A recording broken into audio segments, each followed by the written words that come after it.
हम सभी लाइफ में हर चीज़ में परफेक्शन ढूंढते रहते हैं, like the perfect job, the perfect partner, the perfect lifestyle और सर्कमस्टांसेस, और even to become perfect ourselves.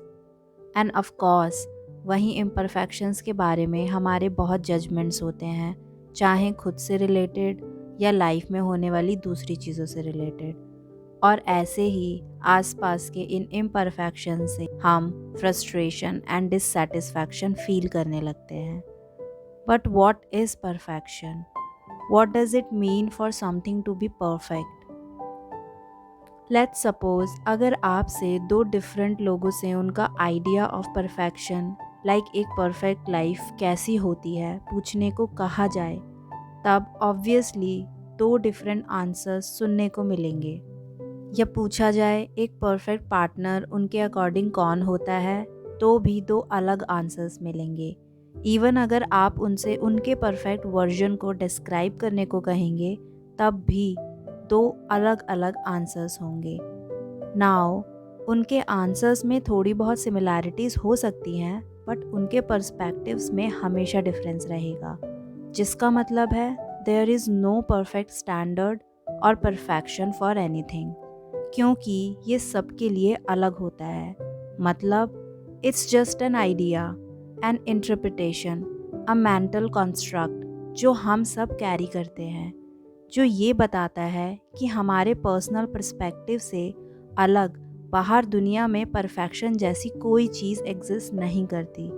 There is really no such thing as perfection. अब शायद कुछ लोग बोल सकते हैं कि कोई भी चीज़ जैसी भी है वो वैसे ही परफेक्ट होती है, that everything is perfectly imperfect, और ये पर्सपेक्टिव पॉजिटिव लगता है। बट ये भी एक इंटरप्रिटेशन ही है।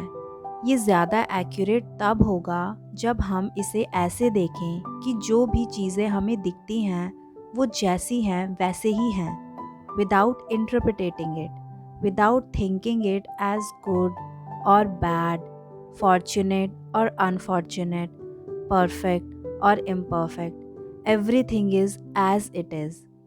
बट जब हम हमारे दिमाग में प्रेजेंट परफेक्शन के आइडिया को बाहरी चीज़ों में ढूंढना शुरू करते हैं, like people, in circumstances, even in ourselves, और जब वो हमें नहीं मिलता, तब हम फ्रस्ट्रेट होने लगते हैं, कंप्लेंट्स करने लगते हैं, जो अगर कंटिन्यू रहा तो एंग्जाइटी, डिप्रेशन एंड होपलेसनेस में बदल जाता है।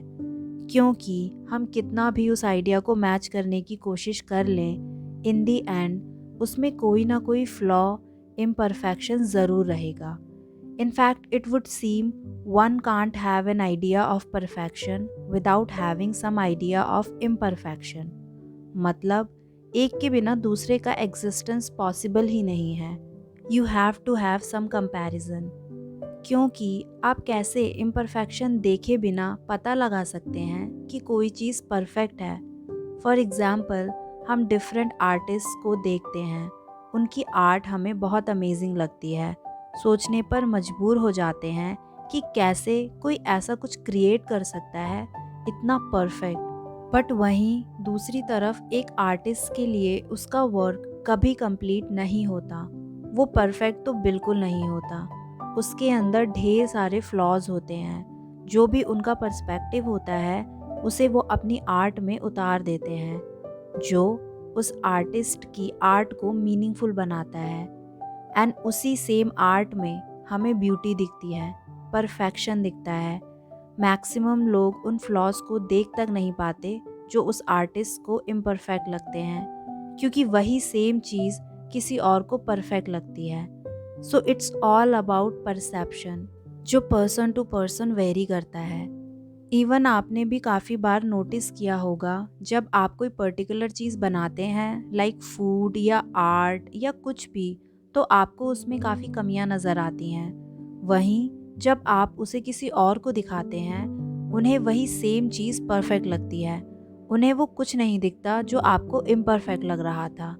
इसलिए अगर आप उस परफेक्शन तक पहुंचने की कोशिश कर रहे हैं, देन रिमेंबर द लेवल और standard of perfection isn't even set, it can keep rising and get further away. क्योंकि जब तक आप परफेक्शन के पीछे भागते रहेंगे तब तब आपका सामना इम्परफेक्शन से होता रहेगा। Some kind of flaw, mistake, some are in need of improvement. इसलिए ये समझना होगा लाइफ में जो भी चीज़ें हैं वो जैसी भी हैं, they are good enough.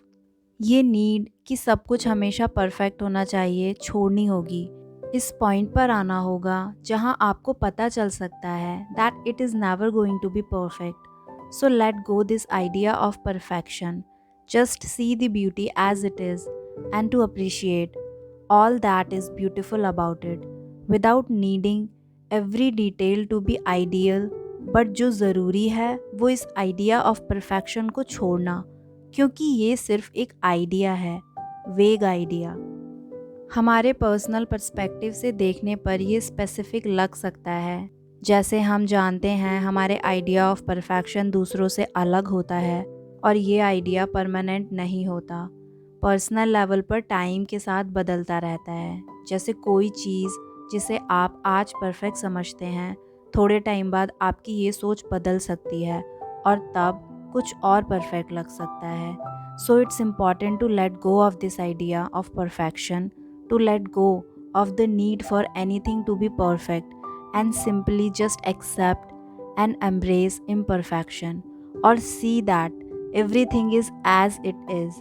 And अगर हम अपनी लाइफ, सर्कमस्टांसेस, इवन खुद को उस इमेजिनरी आइडियल से कंपेयर करना छोड़ देते हैं, तब हम खुद को फ्रीक्वेंटली फील होने वाली अननेसेसरी डिसअपॉइंटमेंट एंड फ्रस्ट्रेशन से बचा सकते हैं और उसकी जगह चीज़ों को जैसी भी हैं वैसे देखकर उनकी खूबसूरती अप्रिशिएट कर सकते हैं और इसी में real satisfaction and peace of mind exist करता है।